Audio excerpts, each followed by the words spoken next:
जय हिंद। पिछले क्लास में 10वें क्लास में बायोलॉजी के जैव प्रक्रम में कुछ ऑब्जेक्टिव प्रश्नों का हम लोग पढ़ाई किए हुए थे।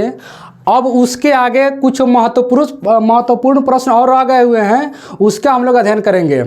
प्रकाश संश्लेषण की क्रिया में ऑक्सीजन किससे बाहर निकलता है? तो प्रकाश संश्लेषण की क्रिया में ऑक्सीजन जो है सो जल से बाहर निकलता है। इसका आंसर क्या हो जाएगा? जल से। याद रखेंगे कि प्रकाश संश्लेषण क्रिया में ऑक्सीजन किससे बाहर निकलता है? तो जल से बाहर निकलता है। प्रकाश संश्लेषण का रासायनिक समीकरण लिखे, ये कई बार परीक्षा में आ चुका है, यह वेरी इंपॉर्टेंट है। तो प्रकाश संश्लेषण के लिए पौधों को क्या क्या जरूरत होता है? कार्बन डाइऑक्साइड, जल और इसके साथ साथ सूर्य प्रकाश और क्लोरोफिल। ये चारों की सहायता से पौधे ग्लूकोज का निर्माण करते हैं और ऑक्सीजन गैस का त्याग करता है। याद रखेंगे, ऑक्सीजन नहीं, ऑक्सीजन गैस। ऑक्सीजन का सूत्र होता है O और गैस का सूत्र होता है O2। तो यहाँ पर ऑक्सीजन गैस का त्याग करते हैं। ये समीकरण जो है सो संतुलित नहीं है, इसको संतुलित करने का काम करेंगे। तो इसमें सब में सीधे 6 से गुना कर देंगे, आंख बंद करके ग्लूकोज को छोड़ करके इसमें ऑक्सीजन में, यहाँ जल में और कार्बन डाइऑक्साइड में 6 से गुना कर देंगे। दोनों तरफ के परमाणुओं की संख्या बराबर हो जाएगी, तब जा करके यहाँ प्रकाश संश्लेषण का रासायनिक समीकरण हो पाया। इसको देख लें, बहुत इंपॉर्टेंट है। ईस्ट किस वर्ग का एक कोशिकीय जीव है? तो ईस्ट जो है सो कवक वर्ग का एक कोशिकीय जीव है। याद रखेंगे, ईस्ट किस वर्ग का एक कोशिकीय जीव है?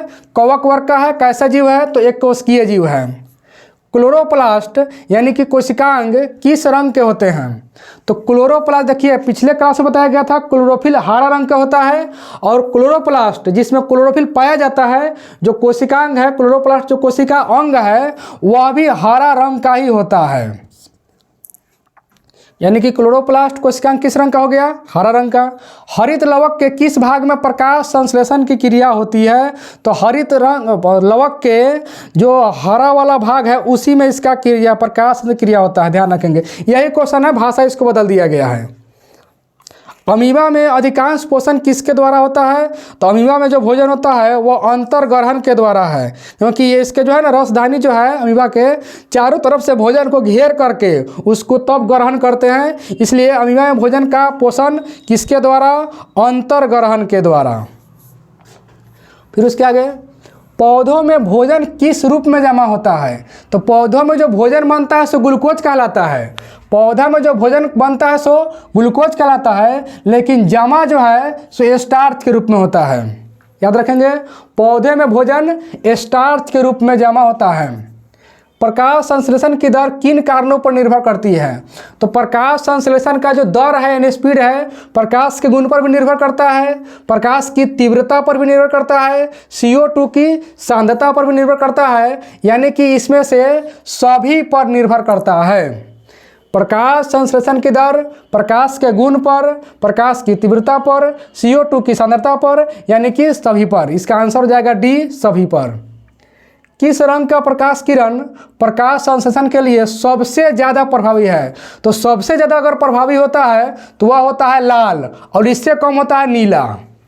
सबसे ज़्यादा प्रभावी कौन होता है? लाल, और लाल से कम कौन होता है? नीला। अगर ऑप्शन में लाल नहीं होता तो वहाँ पर नीला सही किया जाता, लेकिन सबसे ज़्यादा किसमें होता है? लाल में होता है, लाल से कम नीला में होता है। तो यहाँ पर कौन हो जाएगा? लाल। अगर लाल नहीं होता तो कौन हो जाता? नीला। प्रकाश संश्लेषण में क्या नहीं होता है? यानी कि प्रकाश संश्लेषण क्या क्या होता है? तो प्रकाश संश्लेषण पानी का उपयोग होता है। जैसे यहाँ देखिए, प्रकाश संश्लेषण का समीकरण है, यहाँ पर जल का उपयोग हो रहा है, कार्बन डाइऑक्साइड का उपयोग हो रहा है, तो पानी का उपयोग हो रहा है, यही बात सही है। ये होता है CO2 का त्याग नहीं होता है, यहाँ CO2 का उपयोग हो रहा है, ग्रहण हो रहा है, यह नहीं हो रहा है। इसमें यही आंसर इसका हो जाएगा, CO2 का त्याग यह नहीं होता, CO2 ग्रहण होता है। CO2 का उपयोग ये होता है, क्लोरोफिल का उपयोग ये भी होता है। देखिए, O2 का मुक्त होना, O2 भी यहाँ मुक्त हो रही है, तो इसमें पानी का भी उपयोग हो रहा है, CO2 का भी उपयोग हो रहा है, क्लोरोफिल का भी उपयोग हो रहा है, O2 यानी ऑक्सीजन गैस का मुक्त हो रहा है, ऑक्सीजन गैस निकल रही है, लेकिन CO2 का त्याग नहीं होगा। त्याग किसका होगा? ऑक्सीजन का, ऑक्सीजन गैस का त्याग होगा यहाँ पर। अगर CO2 का त्याग होता तो हम लोग को तो गैस श्वसन करने के लिए ऑक्सीजन मिलवे नहीं करता। इसलिए यहाँ ध्यान रखेंगे, CO2 का पौधे क्या करते हैं? CO2 ग्रहण करते हैं और ऑक्सीजन क्या करते हैं, त्याग करते हैं। तो इसमें यही ऑप्शन सही होगा, यही नहीं होता है, इसमें CO2 का त्याग नहीं होता है। तो आज की वीडियो में इतना ही, फिर मिलेंगे इसके अगले क्लास में।